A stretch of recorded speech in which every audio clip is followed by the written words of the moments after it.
اور جو عورت کی یا بیوی کی گستاخی پر، بے ادبی پہ صبر کرے، دو باتیں پیش کر کے بات پوری کر رہا ہوں۔ بہت بڑا نام ہے ولایت کی دنیا میں۔ آج کل طلاق بہت ہو رہی، سالن میں نمک زیادہ ہوا تو طلاق، بیوی نے بات نہیں مانی، طلاق بھول جاؤ۔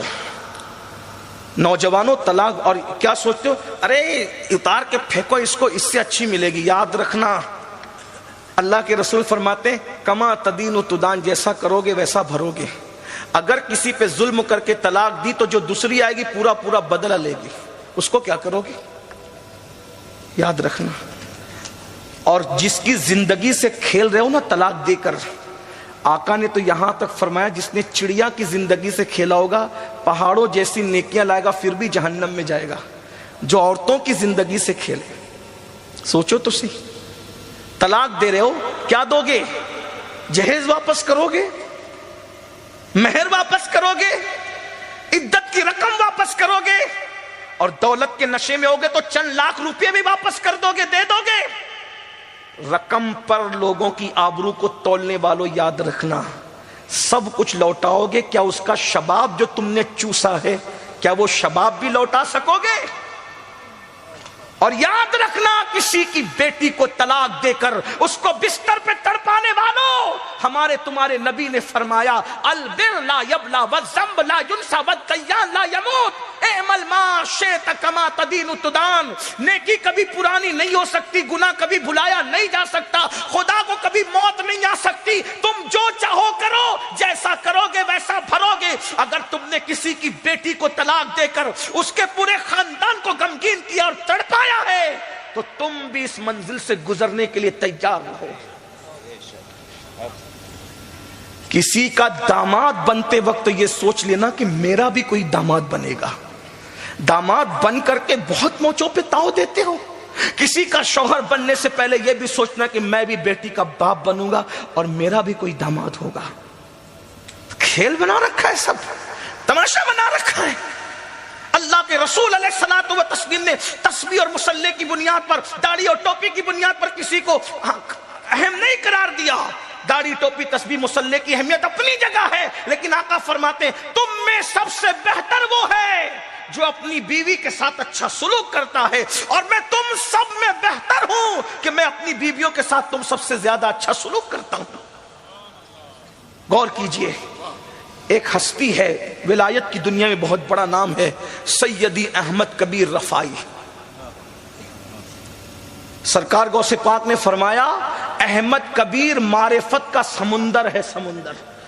غوث پاک جس کو معرفت کا سمندر کہہ دے وہ کیا ہستی ہوگی۔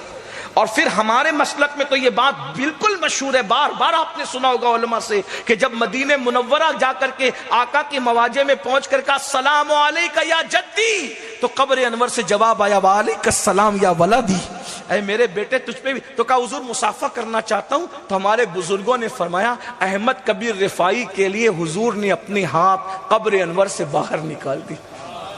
یہ ہے سیدی احمد کبیر رفاعی، سلسلہ رفاعیہ کے بانی ہے، مقام غوثیت پر فائز ہے، اتنے بڑے بزرگ ہیں۔ مگر اب سنو، ان کا ایک مرید تھا، اس مرید نے خواب دیکھا کہ مرشد سیدی احمد کبیر رفاعی مقام صدیقیت پر فائز ہو گئے، مقام صدیقیت، اور صدیقیت کا مقام نبوت کے مقام کے بعد ہے۔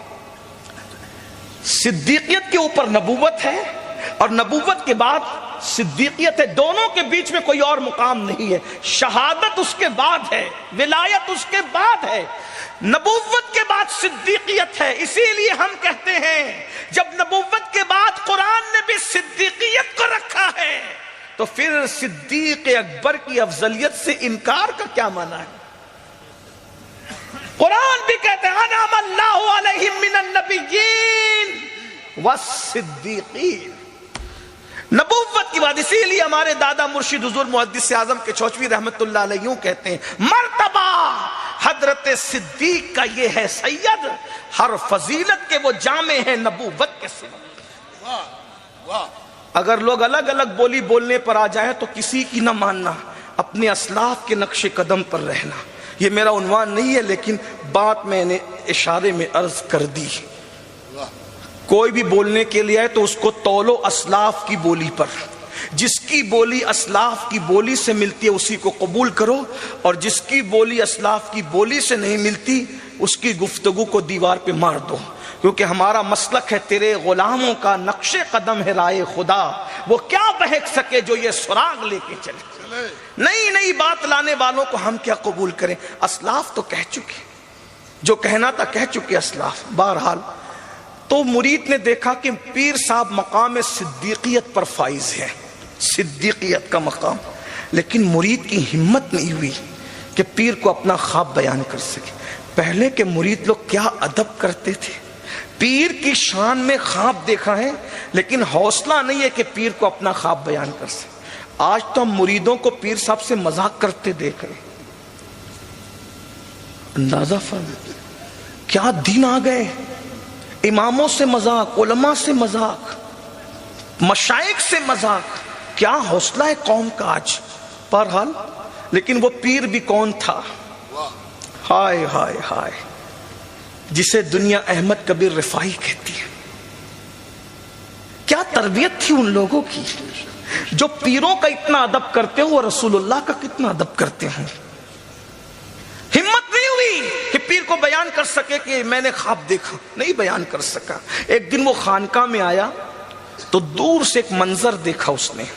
خانقاہ میں یہ منظر کیا کہ کوئی نہیں ہے خانقاہ میں، حالانکہ حضرت کی خانقاہ میں ہزاروں لوگ آتے تھے واعظ سننے کے لیے، ہزاروں کی تعداد میں۔ حضرت کا بہت بڑے واعظ تھے آپ اپنے زمانے کے، ہزاروں لوگ واعظ سنتے تھے۔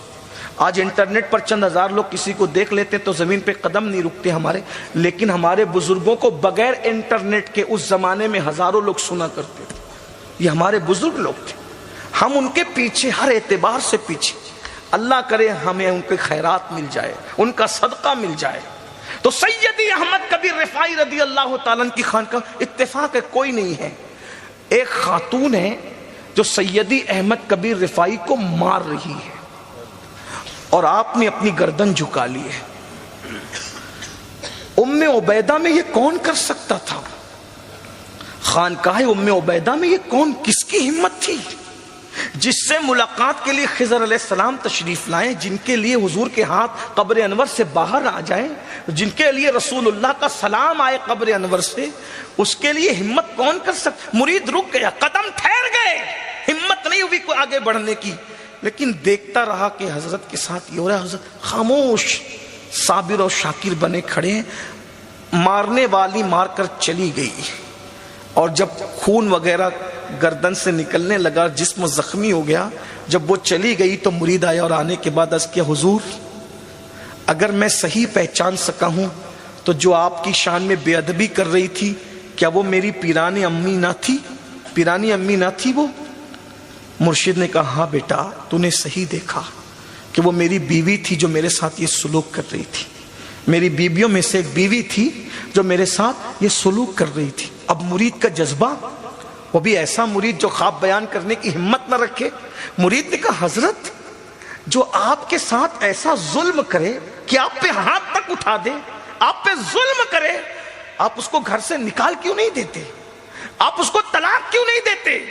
اس کو گھر سے باہر کیوں نہیں کر دیتے؟ مسکرا کے کہتے بیٹا محسنوں کو گھر سے باہر نہیں نکالا جاتا، احسان کرنے والوں کو گھر سے باہر نہیں نکالا جاتا، طلاق نہیں دیا جاتا۔ کہا حضور یہ بھی کوئی محسن ہے، یہ بھی کوئی احسان کرنے والی ہے، یہ تو آپ کے ساتھ بدتمیزی اور بے ادبی کر رہی ہے۔ فرمایا بیٹے چند دن پہلے تو نے جو خواب دیکھا نا کہ تیرا پیر مقام صدیقیت میں فائز ہو گیا، وہ نفلی روزے اور نفلی نمازوں کی وجہ سے نہیں، یہ اس طریقے کی بدتمیزی کرتی ہے اور میں صبر کرتا ہوں، اسی کی برکت سے اللہ نے مجھے مقام صدیقیت عطا فرما دیا۔ یہ ہے اللہ، یہ وہ علم والے لوگ تھے۔ ایک مرتبہ حضرت سیدنا شفیق بلخی، ان سے کسی نے کہا آپ اپنی بیوی کو طلاق دے دے کہ بہت بد اخلاق ہے۔ وہ بد اخلاق ہے نا، میں تو اخلاق مند ہوں۔ بد اخلاق کے ساتھ اخلاق سے پیش آنا، اسی کو تو اخلاق کہتے ہیں۔ ارے تو مرا ملا بگو یا میں تورا حاجی بگو، یہ تو اکول ہو گیا نا۔ وہ مسکرا رہے تو آپ بھی مسکرا رہے، وہ گفٹ دے رہے تو آپ بھی گفٹ دے رہے۔ یار یہ اخلاق نہیں ہے کہ وہ گفٹ دے تو آپ بھی گفٹ دے، وہ مسکرائے تو آپ بھی مسکرائے۔ اخلاق تو یہ حسن سلوک میں آگے بڑھتے رہیں. یہ اخلاق تو یہ ہے نا اخلاق. اور جو بیوی کے ساتھ اخلاق سے پیش نہیں آ سکتا پھر وہ کس کے ساتھ اخلاق سے پیش آ سکتا ہے؟ اس لیے سب سے زیادہ ناپسندیدہ کام طلاق ہے. طلاق پہ کنٹرول کرو اور بیوی کے ساتھ نباہ کی کوشش کرو. اور آقا فرماتے ہیں صلی اللہ علیہ وآلہ وسلم, سردی کا خیال کرتے ہوئے آخری حدیث پڑھ رہا ہوں مفہوم کے طور پہ, آقا فرماتے ہیں عورت اگر صبر کرے شوہر کے ظلم پر تو مریم اور آسیہ کا ثواب پاتی ہے, اور شوہر صبر کر لے بیوی کے ظلم پر تو اللہ اسے صبر ایوب کا ثواب عطا فرماتا ہے. یہ اسلام ہے. لیکن یہ سب باتیں کب سیکھو گے؟ جب پڑھو گے. قرآن پڑھو, حدیث پڑھو, سیرت النبی پڑھو, میرے آقا کی سیرت طیبہ پڑھو, آقا کریم صلی اللہ علیہ وآلہ وسلم کی ازدواجی زندگی پڑھو. کب تک سیریل دیکھ کر کے زندگی جینا سیکھو گے؟ اگر زندگی جینا سیکھنا ہے تو مصطفیٰ جان رحمت کی زندگی دیکھ کر کے جینا سیکھو, تب پتہ چلے گا کیا زندگی تھی حضور علیہ السلام کی. اتنا یاد رکھنا, ام المومنین سیدہ عائشہ صدیقہ کہتی ہیں جب میں بیمار پڑ جاتی تھی اور کام کرنے کے قابل نہ رہتی تھی تو حضور علیہ السلام میرے حصے کے کام کر لیا کرتے تھے, حتیٰ کہ گھر کی صفائی تک, حتیٰ کہ آٹا گوننا مجھے نہیں آتا تھا تو حضور مجھے آٹا گون کر دیتے تھے اور میں روٹی پکاتی تھی. یہ حضور کے گھر کا ماحول تھا. آج ہمارے گھر میں بچوں کے سامنے ماں باپ لڑتے ہیں, بچے احساس کمتری کا شکار ہوتے ہیں, بچے باپ سے باغی ہوتے ہیں. باپ کا باغی بنانے کا یا باپ کے باغی بننے کی ایک وجہ یہ بھی ہے کہ ماں پر ظلم ہوتا دیکھ کر بچپنے سے بچے سوچتے ہیں میرے باپ نے ماں پہ بہت ظلم کیا. اگر اپنے بچوں کو بغاوت سے بچانا ہے کم سے کم اپنے بچوں کے سامنے لڑا نہ کرو, جھگڑا نہ کیا کرو. اور طلاق کا تو سوچو ہی مت, اس لیے کہ اللہ کو جوڑنا پسند ہے, اللہ کو توڑنا پسند نہیں ہے. جب اللہ عوام کے معاملے میں جوڑنے کو پسند کرتا ہے تو بیوی کے معاملے میں کتنا جوڑنے کو پسند کرتا ہے. ہماری جماعت کے ایک مفکر نے کہا تھا جو طلاق دیتے ہیں وہ کبھی مرد نہیں ہوتے, بلا عذر شرعی طلاق دینے والے کبھی مرد نہیں ہوتے. مرد وہ ہوتے ہیں جو بیوی سے نباہ کرنا جانتے. علامہ شفیق بلخی کی بیوی امام شفیق بلخی بڑے زاہد تھے. غریب نواز جیسے لوگ ان کی تعریف کرتے ہیں, شفیق بلخی وہ ہیں. شیخ شہاب الدین عمر سہروردی جیسے لوگ ان کی تعریف کرتے ہیں, شفیق بلخی وہ ہیں. داتا علی حجویری جیسے لوگ شفیق بلخی کی ولایت کی تعریف کرتے, شفیق بلخی وہ ہیں. ان کی بیوی بڑی بد اخلاق تھی تو کسی نے کہا طلاق دے دے. فرمایا یار میں طلاق دے دوں گا, کسی اور سے نکاح کرے گی وہ برداشت نہیں کر پائے گا, اور اس نے جو ظلم کیا اس سے بڑھ کے وہ ظلم کرے گا تو ایک عورت پہ ظلم ہوگا. اس لیے میں طلاق نہیں دیتا کہ میں برداشت کر لوں گا, اس سے بدلہ نہیں لوں گا, لیکن دوسرا شوہر تو بدلہ لے گا نا. تو مجھے یہ گوارا نہیں ہے کہ کسی عورت پر ظلم ہو. اس کو ظلم سے بچانے کے لیے میں اس کا ظلم سہ رہا ہوں. یہ اللہ والے لوگ تھے, یہ ان کی فکر تھی, ان کی سوچ. یہ فکر علم سے آتی, اللہ کے خوف کی وجہ سے آتے, اللہ کی خشیت کی وجہ سے آتے. آئیے ہم اس طرف آتے ہیں. اللہ تبارک و تعالی ہم سب کو توفیق عطا فرمائے. اپنے بچوں کو ڈاکٹر, ٹیچر, انجینئر سب بناؤ, لیکن سب سے پہلے جتنا علم حاصل کرنا ایک مسلمان کے لیے فرض ہے. غسل و وضو, نماز, کیا بولنا ایمان ہے, کیا بولنا کفر ہے, کیا بولنا جائز ہے, کیا بولنا ناجائز ہے, یہ ساری چیزیں اپنے بچوں کو سکھانے کی کوشش کرو. اللہ تعالیٰ سب سے پہلے مجھے آپ سب کو عمل کی توفیق عطا فرمائے. گفتگو کے درمیان اگر کوئی غلطی ہو تو اللہ تعالیٰ معاف کرے. میری گفتگو کے اندر بھی کوئی غلطی ہو تو اللہ معاف کر دے. اور عشاء سے لے کر اب تک اگر کسی اور کی زبان سے بھی کوئی جملہ قابل گرفت نکلا ہو تو اللہ تبارک و تعالیٰ ہم سب کو معاف کر دے. استغفر اللہ ربی من کل ذنب واتوب الیہ. السلام علیکم.